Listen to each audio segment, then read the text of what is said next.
Pessoal, seja bem-vindo a mais um episódio do VitaliCast, sua dose de saúde, longevidade e bem-estar. Estou aqui mais uma vez invadindo sua áudio, sua telinha, para falar de assuntos relevantes, assuntos interessantes para a sociedade. Como sempre, a gente procura levar assunto que interfira, resolver seus problemas, na verdade, no dia a dia. E hoje estamos aqui com o Dr. Tiago Albuquerque. Hoje eu invadi o consultório dele para falar um pouco sobre saúde, longevidade, emagrecimento, imunologia, e tudo isso influencia no seu dia a dia, onde você menos espera, a imunologia está presente. E foi aí que eu conheci o doutor. Doutor, mas antes, pedi que você se apresente, doutor. Conte um pouquinho sobre sua história. Nós estamos aqui hoje em Araguaína. Como eu falei no último VitaliCast, a gente falou de Grajaú, com o médico de Grajaú. Hoje a gente está em Araguaína, falando com o Dr. Tiago Albuquerque. Isso aí, pessoal. Sejam bem-vindos, né, a esse podcast, a data de hoje. E quero me apresentar. Eu estou aqui há 2 anos, na cidade de Araguaína, entendendo nessa área da imunologia, emagrecimento, envelhecimento saudável, longevidade e qualidade de vida.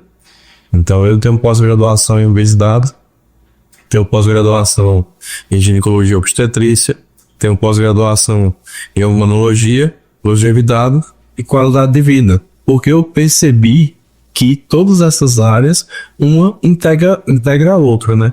Por isso que eu iniciei os estudos e aí eu fui dedicando mais essas partes. Pois é, professor. O doutor Tiago, ele trabalha com minha irmã, uma enfermeira, e no postinho ele trabalha conversando, entendendo um pouquinho, viu que ela sofre com a psoríase, né, Jokes? E aí ele começou a conversar, e eu, como farmacêutico, que tem uma farmácia de manipulação, ele consultou, passou uma medicação muito boa, não vou lembrar agora, também não venho em casa aqui a gente comentar da medicação, mas assim, fiquei impressionado com a melhora que ela teve na psoríase com aquela medicação. E assim, ela já rodou, ela formou em Teresina, né, já se postou em Teresina, com o desmonte de Teresina, né, mas assim, hoje você deixa para o médico na sua cidade, vai ir atrás de outro lugar que acaba não resolvendo, e o médico que resolve tá debaixo do seu nariz, bem dizendo, né, debaixo do seu nariz. E faz parte um pouco da imunologia, não é isso, doutor? Isso. Conte um pouquinho como é que é esse caso, o que interfere. Nós, da nossa parte da imunologia, nós tratamos a base do problema. Quando a gente se forma na faculdade de medicina, a gente aprende a tratar a doença e não a base da doença. Então, muitas das doenças, a gente tratando a base do problema, a gente consegue resolver tudo isso. E na anatomia não foi diferente. Na anatomia, quem tem um quadro de psoríase, que é da anatomia, principalmente, um quadro bastante agressivo, todos os hormônios dela estavam alterados. Claro que essa base hormonal nós temos que observar desde o início. Não é só B12, não é só D. E como na situação dela, ela estava deficiente da base hormonal. E o que é essa base hormonal?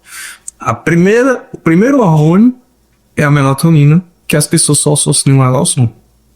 A melatonina, ela é o general do exército, vamos dizer assim, comparando ao exército. Por que isso? Lá, ele é o primeiro. Depois da melatonina, é que vem a vitamina D. Depois da D, vem a suprarrenal, que ela fica suprarrenal, TEA e tireoide, ficam na mesma hierarquia. E depois disso, é que vem vitamina B12, vitamina C, ferro. Não sei se você já escutou. O pessoal diz, eu tomo ferro, que ferro não absorve. Não absorve porque você não tem uma base hormonológica boa. Então, na situação da Antônia, a gente não entrou com nenhuma medicação. Apenas a gente repôs toda essa base hormonal dela e conseguiu corrigir todo o problema. Ou seja, tem muitas doenças que a gente consegue fazer essa reposição e a doença, ela cura, vamos dizer assim. Se você não tem a melatonina lá em cima, tudo embaixo. Vamos dizer, aquele efeito dominó. Nossa, exatamente. E é o caso da psoríase. A psoríase isso é uma doença autoimune que o nosso corpo combate aquela célula se tornando uma célula deficiente. Mas ela está combatendo por quê? Porque ela não tinha lá em cima o corpo. Então a célula ficava precisando do hormônio, precisando e não tinha. Aí vai se agir de alguma forma, né? Isso, então aí o corpo começa a voltar ao hormônio. No caso, a gente fala da melatonina, seria ideal. Eu durmo bem, por mais que eu durmo bem, o povo associar a melatonina com sono. Eu durmo bem, mas é aconselhado, eu posso usar a melatonina? Sim, diariamente. Diariamente, tranquilo. Diariamente. Nós temos como fazer uma dose essa que o nosso corpo necessita diariamente. Mesmo o paciente queixando que dorme bem, ela só é produzida, a melatonina, na glândula pineal, quando a gente atinge o sono REM2. Ou seja, quase ninguém atinge o sono REM2. E quando você atinge esse sono REM2 pela glândula pineal, ela só funciona por volta de 30 minutos. Vamos explicar pra gente o que é esse sono no REM2, como que é? É o sono REM2. REM2. É o sono REM. Quando você inicia o sono, são várias etapas do sono.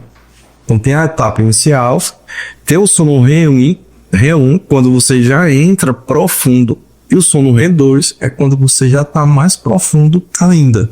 E aí, quando a glândula pineal ela é ativada, e aí começa a produzir a melatonina. E essa produção, só 30 minutos. Então, quase ninguém, vamos dizer assim, consegue produzir essa quantidade ideal.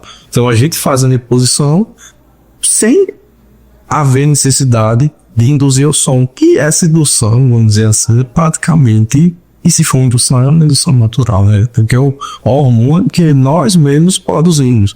Não é uma indução farmacológica através de fármacos. É uma indução boa, vamos dizer assim. Nesse, levando para esse mesmo sentido da imunologia, que você teria algum exemplo, além desse, né, que a gente já cantou, ou de outro, assim, ser uma psoríase que você já tratou, que teve um bom resultado? Nós, aqui, principalmente na minha parte da obesidade, eu pego muito paciente que ele tem hipotiroidismo subclínico. Eu não aguardo o paciente chegar aqui com obesidade mórbida, com TSH19, para iniciar um tratamento com ele. É o hipotiroidismo, né? Hipotiroidismo subclínico. O hipo, no caso, ele é o hormônio da tireoide quando está mais baixo, é? Isso. O TSH, ele vai estar elevado, e o T4, que é a base que ele guarda, vamos dizer assim, reserva do T3, ele vai estar também baixo. Então, o que acontece? Lembra que eu falei lá para você que a tireoide, ela vai estar em terceiro colocado. Primeiro é a melatonina, o segundo é a vitamina D, e o terceiro é a tireoide junto com a suprarrenal. Então, eu aqui, o que eu faço? Além de fazer essa base, eu já fiz vários pacientes desse paciente, que eu pego de paciente com hipotireoidismo subclínico. E o que é isso? É um paciente que já está obeso, a tireoide não está funcionando de maneira correta, mas não está funcionando por quê? Porque a base hormonal para o paciente. Então, a tireoide, o TSH e o T3 precisa de uma base boa e não tem. Então, não tem OD boa e não tem melatonina boa. E muitas vezes nem entra com medicação já direto pra ele, né? Não, eu não entro com medicação direto. Como que eu faço? Puxa, me fala, eu dou um adubo, vamos dizer, para o paciente. Você sabe que aqui no nosso Brasil, nós temos que colocar no sol, no sal, pro iodo.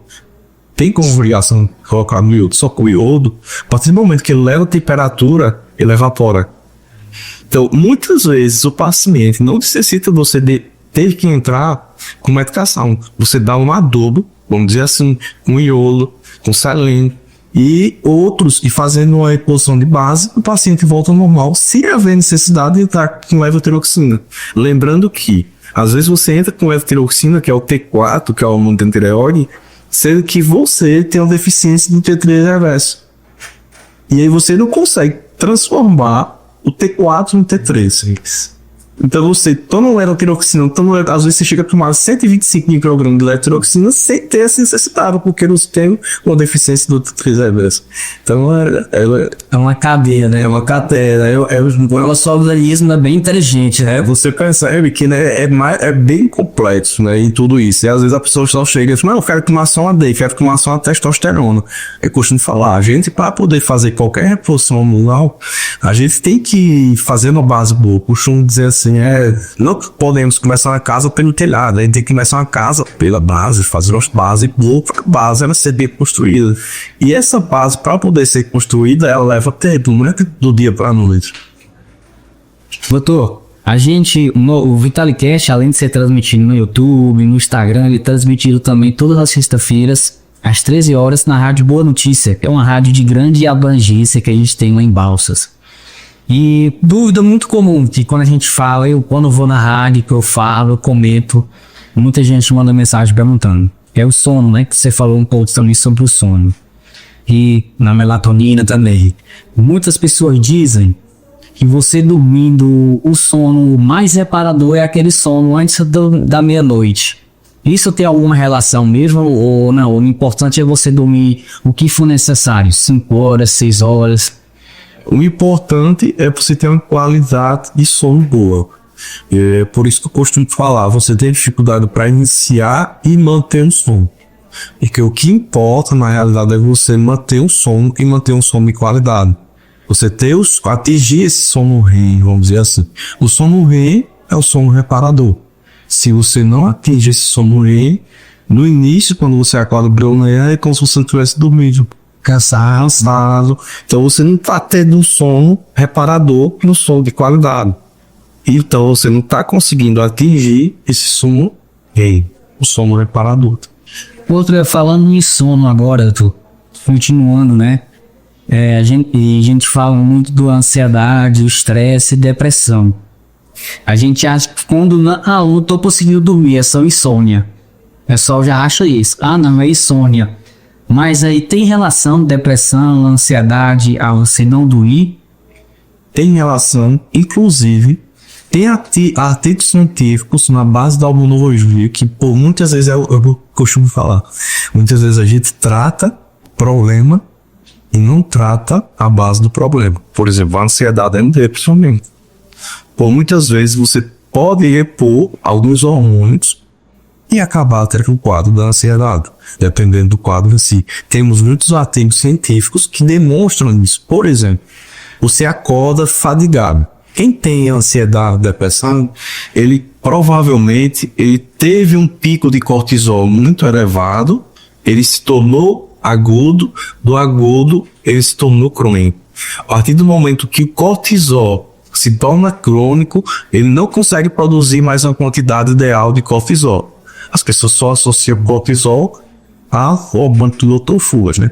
E quando você tem um cortisol já crônico, você acorda realmente aliviado, você não tem energia para nada, porque quem te dá essa energia é o cortisol. Por isso que o cortisol também está na terceira na hierarquia. A gente muitas vezes repondo essa base hormonal, repondo o cortisol, muitas vezes o paciente tem uma qualidade de vida bem superior e não necessita de entrar com o seu ritmo. Então você acompanha também, né, com sua especialidade da obesidade, né, tratamento da obesidade. E a gente sabe que a ansiedade e a depressão também está muito ligado a isso. Aquela velha, como a gente fala, compulsão alimentar. Eu não tô com fome, mas eu abro a geladeira, eu pego alguma coisa. Tem gente que diz assim, mas eu não como nada. Igual engraçado, desse eu fui no consultório fazer uma visita ao médico. E aí ele disse, Edivaldo, cadê meu remédio? Eu preciso perder esses quilinhos. E aí o doutor tava do lado olhando. Ela disse que não come nada, mas toda hora que ela levanta, ela vai lá na vasilha do biscoito e pega 2, 3. Então a gente vê muito isso, essa compulsão, né? Essa compulsão realmente hoje, você acha que é a que mais está interferindo no processo de emagrecimento? Isso é um dos fatores que contribui mais para o processo de engorda. Por quê, Edivaldo? através dos alimentos, existem neurotransmissores que as pessoas ansiosas buscam, que é o neurotransmissor do prazer. Nossa, você tá triste, vai lá e se alimenta de algo para te dar prazer. Você tá feliz, vai lá e se alimenta de algo para te dar prazer. Então, através da ansiedade, que busca esse neurotransmissor do prazer, é que desencadeia esse processo. Você percebe, é muito comum, né, chegar aqui, principalmente no consultório, esse quadro desse paciente desse jeito. Então, além de tratar a ansiedade, também tem essa parte compulsiva, que tem que ser tratada também. Se você só trata a ansiedade, que é uma consequência da realidade. Se você não trata a ansiedade, não trata a parte compulsiva também. Então, a compulsão fica um pouco diferente da ansiedade. São diferentes. Isso, a ansiedade é uma coisa e a compulsão é outra. Mas a ansiedade leva à compulsão. E o tratamento é igual ou diferente? O tratamento da ansiedade vai ser um, e da parte compulsiva já é outro. Então tem medicamento hoje, seguro, que a gente usa, é um dos únicos do mundo que é indicado para tratar o transtorno alimentar compulsivo. E tem diversas outras medicações que tratam a ansiedade, que é os inibidores de captação de serotonina. Então, usamos várias medicações, mas cada medicação você percebe que é um objetivo diferente. O que é interessante disso, Edivaldo, é que às vezes o paciente ele chega para mim, às vezes o médico, por exemplo, prescreve uma medicação, não explica para que é a medicação. Não, isso não posso nem dizer, que isso é só o que acontece lá na farmácia, né? Então, se você não explica, ele vai pensar que é por uma coisa. Por exemplo, o paciente chega para mim, já imagina se eu prescrevesse as medicações, entregasse para ele e não explicasse. Ele ia pensar que era uma obesidade. Geralmente é o que eu trato, né, aqui. Então, se eu não explico o que é cada medicação, se ele deixar de faltar, ele vai dizer, isso aqui é para obesidade, já estou tomando outro para obesidade. Mas não é. Cada um é um vídeo completamente diferente, igual essa ansiedade e da compulsão. Cada medicação tem uma vida diferente. Por isso a importância de você explicar cada medicação ao paciente. Porque a partir do momento que ele deixa de usar essa medicação, ele vai saber que a medicação vai pela via. Isso é bem importante, esse esclarecimento. Eu digo porque muitas pessoas vai lá na farmácia e aí a gente fica assim, para que é essa medicação?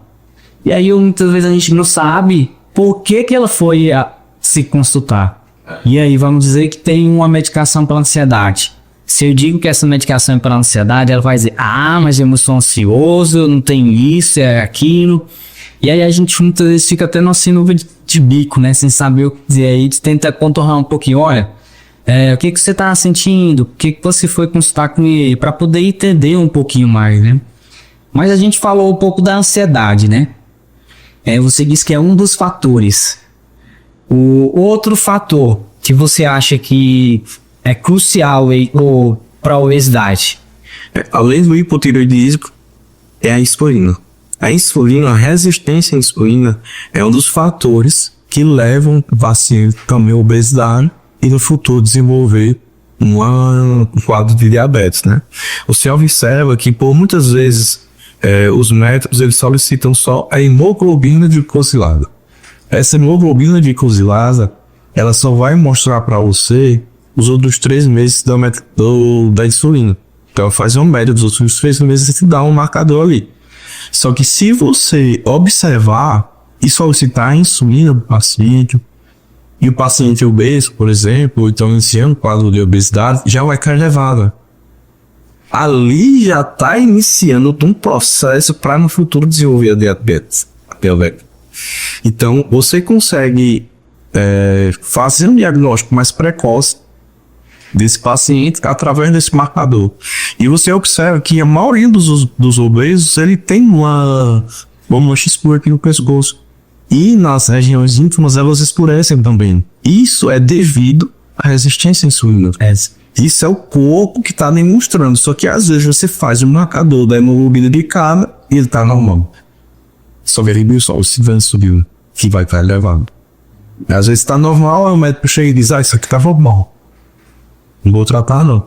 É a mesma coisa do paciente que chega no hipotireoidismo subclínico. O paciente chega que tem TSH de 3,93, já obeso, e dizendo que o TSH tá normal, que ele não tem hipotireoidismo.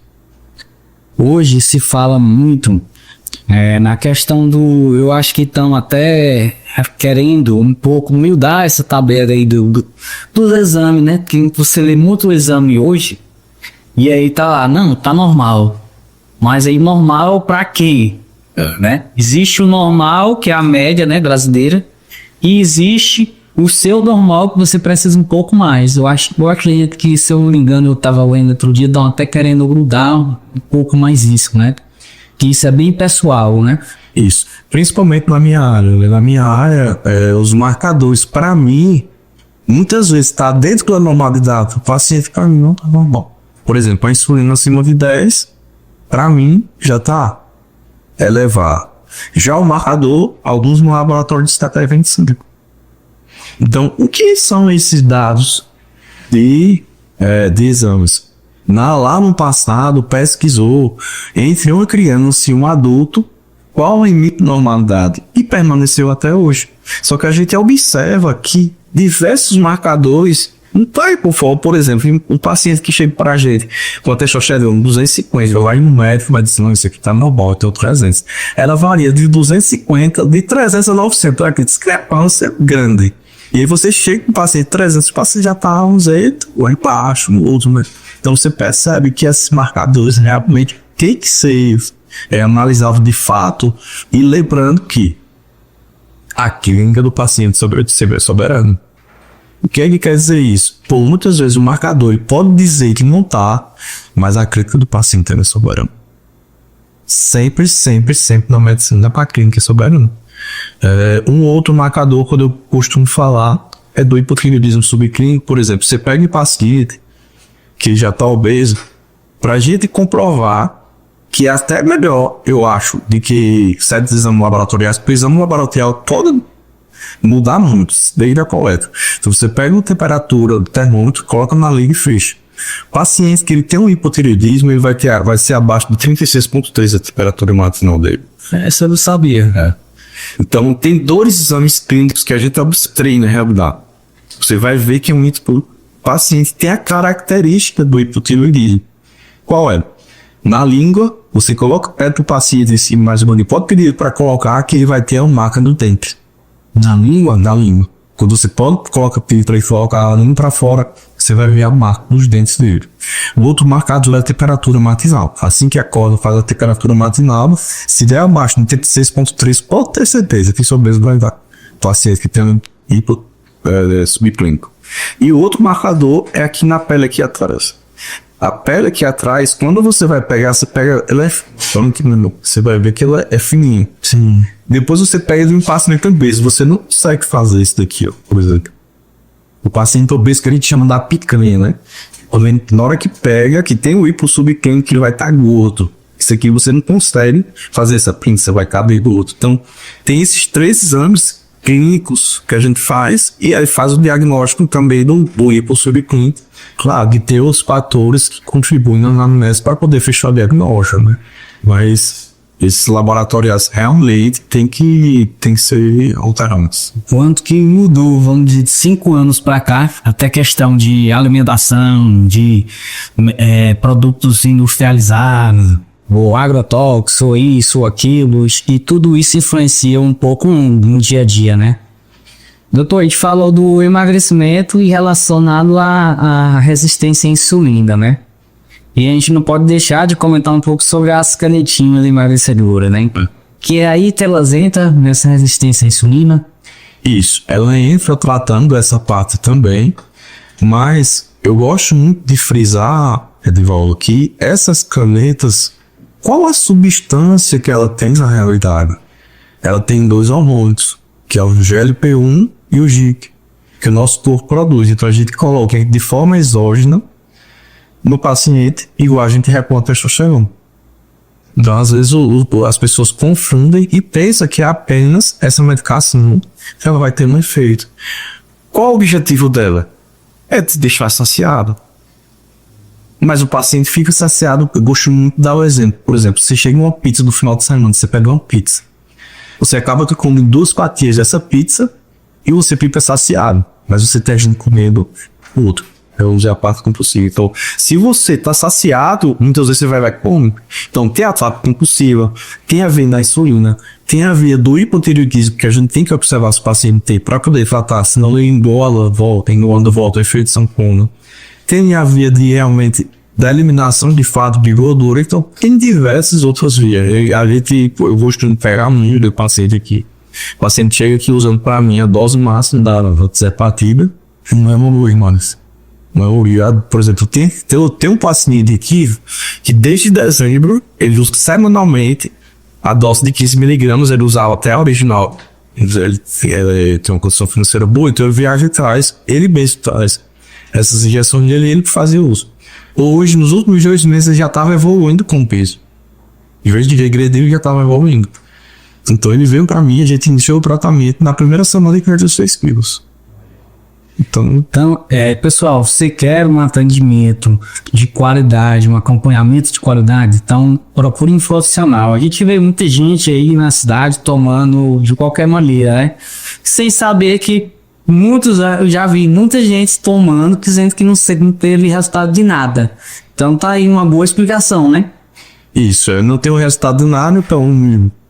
e além desses fatores, para mim, tem outros. Então, caso você queira usar, né, pode ter algumas complicações também se automedicando, né? Uma medicação que tem que ter cuidado, que você pode fazer uma hipoglicemia grave em um paciente, né? Não dá sozinho muito caso, né? Isso acontece muito caso, né? Então, quem for usar essas medicações, além de ter um profissional que indique, e também, caso tenha alguma reação, esse profissional te dá o suporte para poder corrigir esse problema, né? Então, tem que ter cuidado em se automedicar, não só essa. Tem também todas as outras medicações que nós temos disponível, né? A automedicação é caro. Doutor, mais algum processo que você acha que interfere bastante? Em relação ao processo de emagrecimento, são vários fatores, né? Por isso que a gente faz realmente, de fato, uma anamnese. Além desse fator emocional, o fator da insulina, o fator da hipotireoidismo subclínico, e tem o fator ambiental, né? Tem diversos fatores que... O ambiental eu acredito que é o mais difícil, né? Você tem aquele amigo que quer beber uma cervejinha no final de semana, quer assar uma carne no final de semana, aí fica bem complicado pra você, hein? E aí a gente às vezes nega, então vai lá e quando chega lá, né, você contribui pra isso, mas claro que você não vai deixar de fazer essas amizades, você tem que, né? Você tem que ter noção e ir lá e combater isso, né? Não é porque não posso ir porque senão eu vou rodar. Não, você pode ir muito bem, né? Lá você não vai comer, não vai beber, mas vai estar socialmente com todos eles. Então você não vai precisar deixar de fazer as amizades. Doutor, e a alimentação e a atividade física? Ivaldo, a alimentação ela é crucial também nesse processo de emagrecimento, né? A gente não adianta de nada o paciente fazer um processo de emagrecimento se ele não fizer uma readequação alimentar. Ele tem que fazer essa readequação alimentar durante todo esse processo de emagrecimento. Porque se ele não faz essa readequação, ele volta tudo normal. É onde, só interrompendo um pouquinho, é onde acontece aquele efeito sanfona, efeito de um pessoal muito falo, né? Exatamente, eu gosto muito de falar. A maioria das pessoas obesas, elas gostam de comer à noite. Então, eu já peço para elas irem substituindo isso. Eu costumo falar um ditado popular, que é café de rei, almoço de mendigo e jantar do inuí. O que quer dizer isso? Café bem reforçado, o almoço já reduzido e a janta quase nada. Porque o que você janta da noite, você não vai precisar de energia para isso, porque você vai dormir. Então, se você consome uma carga energética maior, essa energia é uma reforma de gordura. Então, durante esse processo de emagrecimento, a medicação ela vai te ajudar a fazer isso. Por quê? Não sei se você percebeu, por exemplo, agora você põe 7 horas da noite, hoje, uma suposição. Amanhã comeu 7 horas. Quando for depois de amanhã, 7 horas, o seu parede vai arrancar. Então, durante essa readequação alimentar que você fizer, muitos pacientes eles não vai conseguir fazer essa readequação da noite, mas consegue devido ao uso da medicação. Porque a medicação não vai te dar fome. E quando te dá fome, você come um pouco e se sente saciado com um pouco. Então, durante esse processo, você vai poder reorganizar tudo isso e manter depois do processo de emagrecimento. Agora, se você não fizer essa readequação alimentar, Você tem que pegar, aproveitar o momento, aceitar as medicação, por isso que é tão importante você ter um processo. Se você foi muito rápido, você não conseguiu pegar um novo processo do ritmo, da alimentação, e aí é onde acaba engordando de novo, né? isso, não consegue fazer essa readequação alimentar de fato, né? E é um dos fatores que realmente contribuem, claro. E a parte do exercício físico, ela é importante e ajuda a acelerar esse processo de emagrecimento. Isso é bem importante, Elivaldo. De início, dependendo da obesidade do paciente, eu não peço do paciente iniciar exercício físico. Por exemplo, e o porquê que eu não peço? Paciente hoje, que eu recebi um paciente de 214 quilos. Esse paciente, se ele for fazer determinado exercício físico, vai complicar mais do que ser benéfico para mim. Por quê? Esse paciente, ele vai desgastar muita cartilagem. E no momento que eu precisar do exercício físico, eu não vou conseguir porque ele desgastou a cartilagem. Então, é importantíssimo o exercício físico, principalmente quando o paciente atinge o platô. Então, tem paciente que atinge o platô e não quer fazer exercício físico, você observa que ele não consegue evoluir. E por que disso? Porque no exercício físico você consegue aumentar esse gasto calórico. O seu corpo vai precisar de mais quilocalorias para poder se manter. E aí, quando você faz o déficit calórico, é quando você perde. O que acontece muito é esse paciente que não faz o exercício físico, ele equipara o gasto calórico com o que está consumindo. E por que não perde peso? Porque ele tem um déficit calórico. A partir do momento que esse paciente inicia o exercício físico, vai ter um gasto calórico maior, necessitando de mais quilocalorias do corpo para poder. E aí, se ele continuar na mesma quilocalorias e aumentar o gasto calórico, você tem um déficit calórico, fazendo com que você tenha a perda do peso. Eu gosto de deixar claro que o pessoal não entende nem déficit calórico. É quando você consome menos do que você gasta. Não é isso mesmo, não é isso? Consome menos que gasta, então certamente você está perdendo. Seria mais ou menos dessa maneira. Outra coisa eu acho bem interessante. O pessoal gosta de desculpa, né? Uma desculpa para não ir para academia, uma desculpa para não ir pedalar, uma desculpa para não ir para caminhada. Eu não consigo ficar naquele lugar fazendo a mesma coisa todo dia e tal. Se bem que não é a mesma coisa todo dia, tem vários aparelhos que você pode me dar. Mas o pessoal, existem estudos, né, que para você se adaptar a uma determinada coisa, se não me engano é 30 dias, 60 dias por aí, aí o pessoal quer ir 1 dia, 2 dias, 3 dias e já acha que não consegue. Então é bem complicado. Eu acho que tem muito na mente também do querer. Isso interfere bastante, né? Isso. A mente nossa é que controla tudo na realidade, né? Então, se a gente não tem uma mente boa, e também tem que ter umas estratégias boas, porque não é fácil. Você trabalhar o dia e no final do dia você indo para a academia, né? Tem que ter uma força mentalmente também muito boa. Mas o que é que faz com que tenhamos essa força? É o nosso objetivo. O objetivo, isso é bem importante. Então, se eu tenho o objetivo de chegar lá, daquele peso, se eu me sinto bem, por exemplo, você se sente bem nessa situação que você está, você não quer regredir, muitas vezes voltar, a gente pensa no passado, eu era assim, então eu não quero voltar. Isso é que faz motivar a gente procurar. Interessante que o obeso ele não tem essa força para a academia. Mas por que não tem? Porque não está motivado em nada, o corpo não está nada. E você observa uma dessas motivações quando o paciente perde peso. Esse é um dos fatores que contribui a fazer com que o paciente não retorne ao peso anterior. Porque ele vai se sentir bem com o peso que está. E aí começa a observar na balança diariamente, vê quando ele aumenta um pouquinho de peso, ele vai lá e abaixa na academia. Então esse é o uso. Você comentando, me sinto bem, tenho o meu corpo, eu me sinto bem. Mas assim, tá acima do peso, né? Isso já indica que é uma doença, né? A obesidade hoje é uma doença, né? A gente sabe. E muitas pessoas eu acho que tem que ter um certo acompanhamento por muito tempo. Até porque eu conheço pessoas aí que perderam 50 quilos e tá com 130 ainda. Então isso vai ser um acompanhamento bem maior. Você acha que essa obesidade, quando a pessoa já tá assim, essa obesidade, ela precisa de um acompanhamento com uma pressão arterial, um diabetes contínuo? Sim, provavelmente esse paciente que você relatou, ele é diabético e hipertenso. Por quê? A obesidade não é mais isso. A obesidade leva ao câncer. A obesidade leva a diabetes. A obesidade leva a hipertensão. Então, a obesidade, igual você falou, ela tem no cívico. Ela é uma doença. Uma doença que ela trata junto, igual a diabetes, igual a hipertensão. Então, o paciente ele tem que ter esse acompanhamento contínuo. Porque todos esses fatores irão contribuir nessas alterações. Inclusive, o paciente que é obeso, como você falou, é hipertenso e é diabético.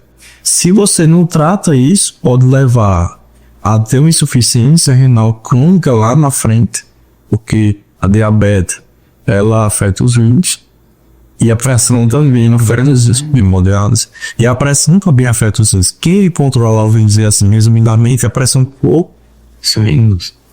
Então, tem que ter esse acompanhamento contínuo e eficaz, desde quando inicia o processo e finaliza o processo, para fazer com que o paciente não retorne a esses novos quadros. Inclusive, você observa que paciente obeso, que é hipertenso, diabético, pré-diabético, quando perde peso, chega no objetivo, deixa de usar as medicações. Por quê? A obesidade está levando isso. Inclusive, essa medicação que tem hoje, ela foi desenvolvida no ano passado para tratar diabetes. É a mesma medicação que trata diabetes, a mesma medicação que trata a obesidade, sendo com uma dose diferente. Doutor, eu gosto de ouvir muito caso clínico, né? Você já está com 2 anos aqui a água ainda, vamos dizer que de onde você atendia, um caso que lhe chamou bastante atenção, que você achou bem interessante. Eu até me emociono. Um quadro que chamou bastante atenção é da minha própria mãe.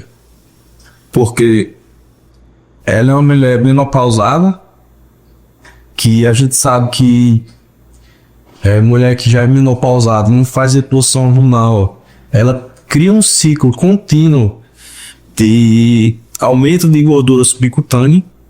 Sim. Então a mulher que é menopausada não faz essa reposição hormonal, ela vai acumular gordura subcutânea pro resto da vida. Porque ela não está produzindo os hormônios principais, né, na imunologia. Então, a minha mãe, que não mora com o filho, que não mora comigo, então isso é mais saudável, tava com obesidade grau 2, já perto 3. Eu iniciei o tratamento com ela e hoje ela tá, isso é normal.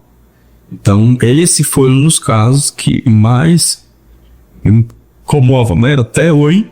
Essa se fala da própria família, da própria família, né? Então, esse foi um dos quadros que, inclusive, tem paciente que chega pra mim, da idade dela, que, você é a minha última solução. Eu chego para ela e me explico, tá vendo que isso aqui é minha mãe. Você tem como chegar lá. Então você vai chegar no seu objetivo. Claro que você não vai ter uma resposta igual tem uma menina de 30, 40 anos de idade. A pessoa é totalmente diferente. A sua resposta vai ser diferente dessas outras pessoas. Porque essas pessoas que chegam para mim, a maioria é indicada por outras pessoas. E aí outras pessoas tiveram um perda de peso bem superior que não pode equiparar Adela. A gente rodou aqui e foi parar na obesidade de todo jeito, né? Rodando aqui, tudo vai parar na obesidade, então é bem complicado. Então tem que se cuidar. Por isso que, além de uma especialidade dessa aí, né, tem que tratar a longevidade, né? Junto, tem que tratar a imunologia junto. Isso, por isso que eu fiz essa pós-medicina integrativa também. Que o que é uma medicina integrativa? É a medicina que trata o corpo por inteiro. Então ele vai observar todo o corpo e ver o que está faltando desse corpo, vamos dizer assim, para fazer essa reposição. Como não? Exato. Doutor, a gente já conversou aqui bastante, já é quase 7 horas da noite. Sei que você tem compromisso também, mas assim, foi maravilhoso nossa conversa. Queria que você resumisse um pouquinho do ponto principal. Para quem chegou agora estiver nos assistindo na Rádio Boa Notícia, pode acompanhar também depois pelo VitaliCast. E alguém interessante que precise, mande para ele também. Resumindo aí, doutor, o que você acha interessante que quem está nos assistindo não passe despercebido? O que é interessante é você que já conhecido muito paciente que tentou diversas formas, diversos processos de emagrecimento e nunca conseguiu seu objetivo. Procura um profissional capacitado que pode te ajudar nessa situação. Então, essa é a mensagem que eu deixo, porque é uma das maior quantidade de pacientes que eu recebo hoje no consultório é isso. Doutor, você é minha última solução. Lance da bariátrica, pelo amor de Deus. Bariátrica não. Porque comprar um problema pro resto da vida, não. Então, a mensagem que eu deixo pra você é: você tem solução. Procure um profissional capacitado. Você que é obeso, que deseja realmente fazer um processo de emagrecimento, não que me procure, mas procure um capacitado na sua cidade, seja em Balsa, seja em outros locais. Que hoje nós temos medicações seguras que equiparam ou são superior à cirurgia bariátrica. Cirurgia bariátrica é você comprar um problema pro resto da vida, você sabe, disso. Então, a bariátrica trata o problema. A obesidade tem vários outros problemas que têm que ser tratados. Doutor, como você falou, procura uma pessoa especialista, uma pessoa qualificada. E quem quer procurar o doutor Thiago, como é que faz? Quem quiser procurar, pode entrar no Instagram, Dr. Thiago Albuquerque. Vai lá e agenda a sua consulta. Tem um link lá com o telefone. Lá tem um link, na hora que clicar no link, vai direto para o WhatsApp. E aí agenda, a gente tá tendo online também. Pronto, fechado. Então acompanhe ele, quiser entender um pouquinho mais sobre esse mundo de emagrecimento, fique por dentro também desse episódio maravilhoso do VitaliCast. Vá lá, volte e assista por completo. Doutor, muito obrigado por essa oportunidade. A gente está levando essas informações bem relevantes. Eu saí mais rico ainda de informações. Eu falo de emagrecimento todos os dias, né? Porque hoje 80% dos meus clientes é emagrecimento. Então, todo dia eu tô conversando com meus clientes sobre emagrecimento. Todo dia eu tô conversando com prescritores sobre emagrecimento. Mas mesmo assim, hoje eu ainda saí mais rico de informação. E eu acredito que você também que está nos assistindo ou nos ouvindo, muito mais. Então, doutor, se você quiser deixar uma mensagem final, fique à vontade. Edivaldo, eu que agradeço essa oportunidade, né? Informações tem que ser disseminada para poder a população ficar ciente de informações verídicas e verdadeiras. Existem diversas outras informações que o pessoal sai publicando de maneira fake news e acaba que não contribui para a gente.